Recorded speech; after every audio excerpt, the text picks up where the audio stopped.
നോറ, അപ്പൊ ഈ സീസണിലാണെങ്കിലും big boss ആണെങ്കിൽ സെലക്ട് ചെയ്ത കണ്ടസ്റ്റൻസിനെ പറ്റി എന്താണ് ഫീൽ ചെയ്യുന്നത്? ലൈക്ക് ഒരു കഴിഞ്ഞ സീസണിലൊക്കെ ആണെങ്കിലും കൂടുതൽ നമ്മൾ നോക്കുവാണെങ്കിൽ നമുക്ക് അറിയുന്ന ഒരുപാട് ആൾക്കാരുണ്ടായിരുന്നു. പക്ഷെ ഈ സീസണിലാണെങ്കിൽ നമുക്ക് അങ്ങനെ ഭയങ്കര ഫെമിലിയർ ഫേസസ് കുറവാണ്. ഇപ്പം രേണു സുധീനെ നമുക്കറിയാം, അനുമോളിനെ അറിയാം, അപ്പാനി ശരത്തിനെ അറിയാം, ശാരിക ചേച്ചി, അങ്ങനെ നമുക്ക് ഫെമിലിയർ ഫേസസ് കുറവാണ്. ഇപ്പൊ നോറിന്റെ ഒക്കെ സീസണിലാണെങ്കിൽ നോക്കുവാണെങ്കിൽ നമുക്ക് അപ്സര ചേച്ചി, പിന്നെ ശ്രീതു, അങ്ങനെ നമുക്ക് അൻസിബ, അങ്ങനെ നമുക്ക് ഫെമിലിയർ ഫേസസ് ഒരുപാട് ഉണ്ടായിരുന്നു ഇപ്പൊ നിങ്ങളുടെ സീസണിലാണെങ്കിൽ. പക്ഷെ ഈ സീസണിലാണെങ്കിൽ നമുക്ക് പരിചയമില്ലാത്ത ആൾക്കാരാണ് കൂടുതൽ. അതുകൊണ്ടാണ് ഈ ഒരു സീസൺ ആണെങ്കിൽ അത്രയും എന്റർടൈനിങ് ആവാത്തത്. പരിചയമില്ലാത്തതും എനിക്ക് അങ്ങനെ ഒരു ഫാക്ടർ ആയിട്ട് തോന്നുന്നില്ല. അവിടുത്തെ കണ്ടസ്റ്റന്റ് എന്ത് കൊടുക്കുന്നുണ്ടോ ദാറ്റ് മാറ്റേഴ്സ്. കാരണം എന്താ വെച്ചാൽ ഇപ്പം ഈ ഒരു റിയാലിറ്റി ഷോ ഇപ്പം ഹോസ്റ്റ് ചെയ്യുന്ന ലാലേട്ടനാണ്. അപ്പം മിക്ക ആളുകളും ചിന്തിക്കൽ എന്തായിരിക്കും, ലാലേട്ടന്റെ ഒരു ഷോയില് ഇവരാണോ വന്നത് എന്നായിരിക്കും ചിന്തിക്കുക. ഇതായിരിക്കും നിങ്ങളെ മൈൻഡിൽ ഇപ്പൊ ഉണ്ടായിട്ടുണ്ടാവും. ബട്ട് ലാലേട്ടനെ സംബന്ധിച്ചിടത്തോളം എല്ലാവരും സ്ട്രേഞ്ചേഴ്സ് ആണ്. 99% സ്ട്രേഞ്ചേഴ്സ് ആണ്. അപ്പം അവിടെ വന്ന് ആര് കളിക്കുന്നുണ്ടോ ദാറ്റ് മാറ്റേഴ്സ്. നമുക്കേ ഉള്ളു എന്ത്, ഇവരെ നമ്മൾ കണ്ടില്ലല്ലോ. ബട്ട് ആ ഒരു ഹോസ്റ്റിനെ, ആ ഒരു ഷോനെ സംബന്ധിച്ചത് എന്താണ്, the are giving an opportunity. അത് മാക്സിമം യൂസ് ചെയ്യുക.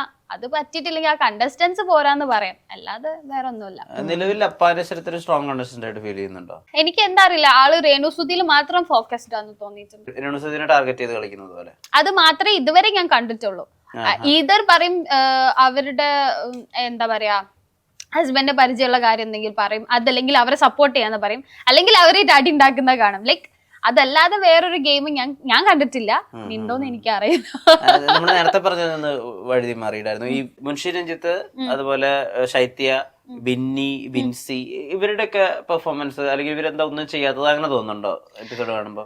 മേ ബി രണ്ട് പോസിബിലിറ്റീസ് ഉണ്ടാവും. ഒന്നെങ്കിൽ അവരുടെ സ്ക്രീൻ സ്പേസ് നമുക്ക് കാണുന്നില്ല, ഷെയർ ആവുന്നില്ല. കാരണം ഏത് പാർട്ട് കാണിക്കണം എന്നുള്ളത് ബിഗ് ബോസ് ടീം തീരുമാനിക്കുന്നതാണ്. ഒന്നെങ്കിൽ അവർ കൊടുക്കുന്നുണ്ടാവില്ല, അല്ലെങ്കിൽ അവർ കാണിക്കുന്നുണ്ടാവില്ല. ഇത് രണ്ടും ആവാം. ഇത് ഏതാന്നുള്ളത് എനിക്ക് പ്രെഡിക്ട് ചെയ്യാൻ കഴിയില്ല, because I am not the right. ഈ കിച്ചൺ ടാസ്ക് തെരഞ്ഞെടുക്കുന്ന ആളുകളെ സേഫ് ഗെയിം കളിക്കാൻ വേണ്ടിയിട്ടാണോ അത് തെരഞ്ഞെടുക്കണമെന്ന് അറിയാൻ എനിക്ക് താല്പര്യമുണ്ട്. കാരണം എന്താണെന്ന് വെച്ച് കഴിഞ്ഞാൽ കിച്ചണിൽ ഉണ്ടായിരുന്ന സമയത്ത് ഈ ഫസ്റ്റ് സീസണിലൊക്കെ നമ്മുടെ പേളിമണിയും സാബുമോനൊക്കെ കൂടി കിച്ചൺ ടാസ്ക് ചെയ്യുന്ന സമയത്ത് നല്ല കണ്ടന്റ് ഉണ്ടായിരുന്നു. അതിനുശേഷം ഈ കിച്ചൺ ടാസ്കിൽ കണ്ടന്റുകൾ വന്നിട്ടുള്ളത് വളരെ വളരെ കുറവാണ്. ഇപ്പൊ കിച്ചണിനകത്തുള്ളത് ഒനിയിലും അതുപോലെ തന്നെ കലാഭവൻ സാരികയാണ്, രണ്ടുപേരാണ് പ്രധാനമായിട്ട് അവിടെ കാര്യങ്ങൾ ചെയ്യുന്നത്. അവർ കിച്ചണിൽ നിൽക്കുക എന്നുള്ളതിന്റെ അപ്പുറത്ത് വേറൊന്നും ചെയ്യുന്നതായിട്ടും നമുക്ക് തോന്നുന്നില്ല. ഒനിയിലാണ് എന്തെങ്കിലും ഇടയ്ക്ക് എന്തെങ്കിലുമൊക്കെ സംസാരിക്കുന്നത്, അതും കിച്ചണുമായി ബന്ധപ്പെട്ട കാര്യങ്ങളായിരിക്കും. ഈ കിച്ചൺ ടാസ്ക് എടുക്കുന്നത് കുറച്ച് സേഫ് ആവാൻ വേണ്ടിയിട്ടാണോ?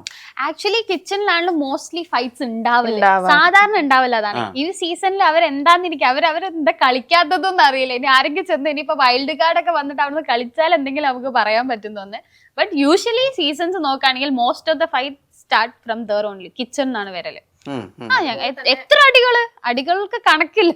അതുപോലെ തന്നെ ആദിലാനൂർ ഒരു നല്ല ഗെയിമറായിട്ട് തോന്നുന്നുണ്ടോ? അവരിപ്പം 2 പേരായിട്ടാണ് വന്നിട്ടുള്ളത്, പക്ഷെ എന്നാലും അവരാണെങ്കിൽ അവരുടെ നിലപാടുകളൊന്നും അങ്ങനെ വ്യക്തമായി പറയാത്ത പോലെ അങ്ങനെ ഫീൽ ചെയ്യുന്നുണ്ടോ? ഒബ്വിയസ്ലി അവർ രണ്ടുപേരും അത്ര സ്ട്രോങ് ആയിട്ടുള്ള 2 ലേഡീസ് ആണ്.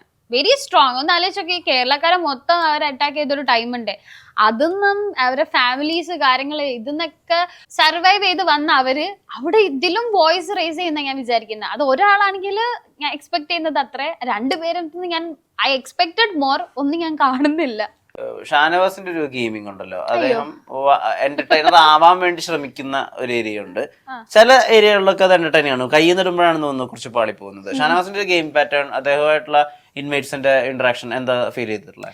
എനിക്ക് ഒന്നാമത് ഫസ്റ്റ് ഇംപ്രഷനിൽ പോയ ഒരു കേസാണ് ഷാനവാസിന്റെ ഉള്ളത്. ബിക്കോസ് അവര് ഗിസേലിന്റെ ഡ്രസ്സിങ്ങിനെ പറ്റി പറഞ്ഞത്, ഞാൻ അത് പബ്ലിക്കലി ഞാൻ റിയാക്ട് ചെയ്തിട്ടുണ്ടായിരുന്നു. ബിക്കോസ് ഒരാളെ നോമിനേറ്റ് ചെയ്യുന്ന അവരുടെ ഡ്രസ്സിങ്ങിനെ പറ്റി എന്ന് പറയുമ്പോൾ അതും ആൾ ഇത്ര പോകുന്ന ട്രൗസർ ഇട്ടിട്ട് വന്നിരിക്കും, ഇത്ര പോലല്ല ഇത്രയുള്ള ട്രൗസർ ഇട്ട് വന്നിരുന്നു പറയാണ് അവളെ ഡ്രസ്സിങ് പോരാന്ന്.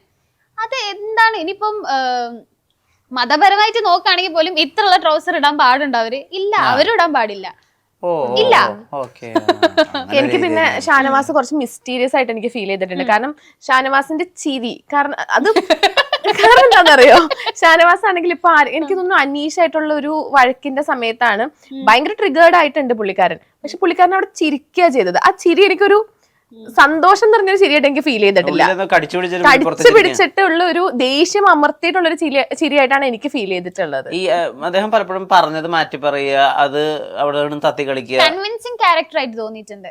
ഇപ്പൊ തന്നെ കണ്ടില്ല, ഇപ്പം അവർക്ക് ഇപ്പൊ ഗിസലിന്റെ ഡ്രസ്സിങ്ങിന് ഇത്ര പ്രോബ്ലം ഉണ്ടെങ്കിൽ അവരെന്തുകൊണ്ട് അത് മുഖത്ത് നോക്കി പറയുന്നില്ല, മുഖത്ത് നോക്കി സ്ട്രോങ് ആയിട്ട് പറയുന്നില്ല, കാഷ്വൽ ആയിട്ട് പറയാതെ ഇതെന്താ ഇത്. പിന്നെ പോട്ടെ, ഡ്രസ്സിംഗ് ആണ് പ്രോബ്ലം എങ്കിൽ ആദില നൂറയും similar kind of same dress എന്നല്ല പറഞ്ഞ ഷോർട്സ് ഇടുന്നുണ്ടല്ലോ, പിന്നെ എന്താ ആദില നൂറിനോട് പറയാതെ ഗിസേൽ ഈ മാറ്റർ കൊണ്ട് അങ്ങനെ നോമിനേറ്റ് ചെയ്യുന്നത്, അങ്ങനെയാണെങ്കിൽ ഇവരും ഡോമിനേറ്റ് ചെയ്യണ്ടേ. ലൈക്ക് ഒരു ഡബിൾ സ്റ്റാൻഡേർഡ്, എന്തൊക്കെയോ പറയുന്നതിൽ ഒരു വ്യക്തത ഇല്ല. ഈ ഡോക്ടറിന്റെ വിവാദമൊക്കെ വെറുതെ അനാവശ്യമായിട്ട് ഉണ്ടാക്കിയതാന്ന് തോന്നുന്നുണ്ടോ ഈ അനുമോളിനെ ട്രിഗർ ചെയ്യാൻ വേണ്ടിട്ട്? എന്തെങ്കിലും ഒരു ഇത് കിട്ടണ്ടേ, കിട്ടിയൊരു കച്ചിത്തുരുമ്പ് കയറി പിടിച്ചു, അത്ര തന്നെ. ഈ അനുമോള് ഈ ഞാൻ ഭയങ്കര നിഷ്കളങ്കയാണ്, ഞാനൊരു പാവം കുട്ടിയാണ്, ആ ഒരു കാർഡ് ഇറക്കാൻ വേണ്ടിയിട്ടുള്ള ശ്രമം നടത്തുന്നവർ തോന്നുന്നുണ്ടോ? എനിക്ക് തോന്നിയിട്ടില്ല. Still I am not Anumol fan. ഞാൻ ആരും ഫാൻ അല്ല. പക്ഷെ എനിക്ക് എന്താ വെച്ചാല് അവര് സംസാരിച്ചോണ്ട് ഇപ്പം സിമിലർ സിറ്റുവേഷൻസ് എനിക്കുണ്ടായിരുന്നു. ഞാൻ അവിടെ ഒരിക്കലും ഈ റിയാലിറ്റി ഷോയിൽ പോയിട്ട് കരയണമെന്ന് വിചാരിച്ച ആളൊന്നുമല്ല ഞാൻ. ബട്ട് സ്റ്റിൽ എനിക്ക് ചില കാര്യങ്ങൾ പറയുമ്പം ഞാൻ ഇമോഷണൽ ആയി പോയിട്ടുണ്ട്. അപ്പം ഞാൻ ഗോ ത്രൂ ചെയ്ത ഒരു സിറ്റുവേഷൻ പോലെ എനിക്ക് തോന്നിയിട്ടുള്ളൂ. അവർ ഇമോഷണൽ ആവണം വിചാരിച്ച ആവില്ല, അതിൽ ചിലപ്പോ പറയുമ്പോഴോ മേ ബി ഫാമിലി മിസ് ചെയ്തിട്ടോ അങ്ങനെ ആവുന്ന പോലെയാണ് എനിക്ക് തോന്നുന്നത്. സ്വയം അനുമോളിൽ കാണുന്നുണ്ടോ? അങ്ങനെ കാണുന്നില്ല, because we both are entirely different person.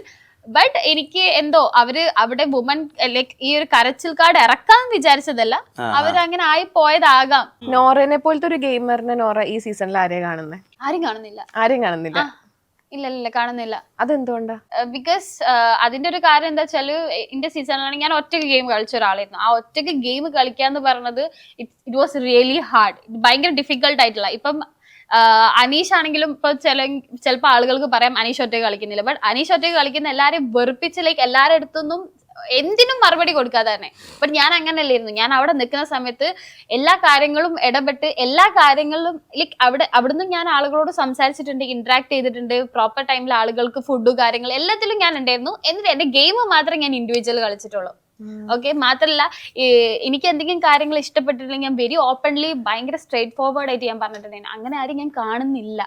ചുമ്മാ അടി ഉണ്ടാക്കാന്നല്ലാതെ അത്ര സ്ട്രോങ് ഇടയ്ക്കിടയ്ക്ക് അവിടുന്ന് ഇവിടുന്നും എന്താ പറയാ തഗ് ഡയലോഗ്സ് അവിടുന്ന് ഇവിടുന്ന് വരാന്നല്ലാതെ ഒരു സ്ട്രോങ് ആയിട്ടുള്ള ഒരു ഇത് എവിടെയും കിട്ടിയിട്ടില്ല. ഈ രേണുസുതി ഇപ്പോ ബിഗ് ബോസിന്റെ എവിക്ഷനുമായി ബന്ധപ്പെട്ട ഒരു വീഡിയോ ചെയ്തിട്ടുണ്ടായിരുന്നു. അത് ഒരിക്കലും നമ്മൾ ഇതുവരെ ഒരു കണ്ടസ്റ്റന്റിൽ നിന്ന് നമ്മൾ പ്രതീക്ഷിച്ചിട്ടില്ല. അത് അതിന് അതിബുദ്ധി ആപത്ത് എന്നുള്ള പഴഞ്ചൊല്ലുമായിട്ട് ചേർത്ത് വെച്ച് പറയാൻ എനിക്ക് തോന്നുന്നത്. കാരണം അവർ ഓൾറെഡി ബിഗ് ബോസിൽ പോകുകയാണെന്ന് മനസ്സിലാക്കി, ഞാൻ ഈ ആഴ്ചയിലെ എവിക്ഷനിലുണ്ട്, എലിമിനേഷനിലുണ്ട്, നിങ്ങൾ എന്നെ മാക്സിമം വോട്ട് ചെയ്ത് സഹായിക്കണമെന്ന് പറഞ്ഞ് ജിയോ ഹോട്ട്സ്റ്റാറിന്റെ ആ വോട്ടിംഗ് പാറ്റേൺ ഉൾപ്പെടെ അവരുടെ വീഡിയോയിൽ ഒരു എഡിറ്റ് പാറ്റേൺ ഉൾപ്പെടുത്തി കാണിച്ചു കൊടുത്ത് അത് സെറ്റ് ചെയ്ത് പ്രചരിപ്പിച്ചുകൊണ്ടിരിക്കുകയാണ് അവരുടെ social media team, PR team എന്ന് പറയുന്നത്. അത് ശരിക്കും അവരുടെ അവിടുത്തെ നിലനിൽപ്പ് തന്നെ ബാധിക്കില്ലേ ഇനി? ഇല്ല, ഒരിക്കലും ഇല്ല. ബിക്കോസ് അതൊരു സ്മാർട്ട് മൂവ് ആണ്. കാരണം ഈ ഹിന്ദി ബിഗ് ബോസിനെ സിമിലർ ആക്കിയിട്ടാണ് അവരെ PR ടീം ഇപ്പൊ ചെയ്യുന്നത്. എനിക്ക് ഫീൽ ചെയ്തൊരു കാര്യം കേട്ടോ. കാരണം എന്താ വെച്ചാൽ ഹിന്ദി ബിഗ് ബോസിൽ ഏതൊക്കെ കണ്ടസ്റ്റൻസ് ഉണ്ടോ അവരെന്ത് ചെയ്യും വെച്ചാല് അവര് സെറ്റ് ഓഫ് വീഡിയോസ്, ഇതിപ്പം ഇനിയിപ്പോ ഓണം വരുന്നുണ്ടെങ്കിൽ ഓണം ആശംസിച്ച് ചിലപ്പം ഓണത്തിന്റെ വീഡിയോ ഒക്കെ വരാൻ പോകുന്നുണ്ടാവും കേട്ടോ. ബട്ട് ഇതൊക്കെ ഓൾറെഡി റെക്കോർഡ് ചെയ്ത് വെക്കും. അതായത് ഓണത്തിന്റെ സെലിബ്രേഷൻ, അടുത്ത എന്താണോ ഓരോരോ പ്രോഗ്രാംസ് എന്താണോ അതൊക്കെ അവർ ഓൾറെഡി റെക്കോർഡ് ചെയ്യും. എവറി വീക്കെൻഡിൽ പറയാനുള്ളത് ഞാൻ ഈ വീക്കെൻഡ് എപ്പിസോഡിൽ ഞാൻ എവിക്റ്റ് ആവുന്നുണ്ട് കേട്ടോ, ഇങ്ങനെയൊക്കെ പറഞ്ഞിട്ട് അവർ ഓൾറെഡി എടുത്തു വെച്ചിട്ടാണ് അവർ പോവുക. എന്നിട്ട് അത് എവറി വീക്കെൻഡ് അവരെ PR ടീം എന്താ പറയാ അപ്ലോഡ് ചെയ്യുക. ബട്ട് പോപ്പുലർ ആയിട്ടില്ല. അപ്പം ഈ PR ടീം കൊടുക്കുക. അപ്പൊ ഞങ്ങളെ സീസണിലാണെങ്കിലും PR ചെയ്യുന്നതിനെ പറ്റി അറിയാത്ത എത്രയോ പേരുണ്ടായിരുന്നു. ഓക്കെ, അപ്പം ഇത് അറിയുന്ന ഇത്ര ഇൻഫർമേഷൻ കൊടുക്കാൻ പറ്റുന്ന ആളുകൾക്ക് അത് അവരുടെ ഗെയിമിനെ കുറച്ചുകൂടി പുഷ് ചെയ്യുന്നതാണ്. അത് ഒരു രീതിയിൽ അവർക്ക് പണിഷ്മെന്റ് ആയിട്ടോ അല്ലെങ്കിൽ ഒരിക്കലല്ല. ബിക്കോസ് അങ്ങനെയാണ് കുറച്ചുകൂടി അഡ്വാൻസ്ഡ് ആയിട്ടുള്ള ആളുകൾ ഗെയിം കളിക്കുമ്പോൾ ചെയ്യുന്നത്.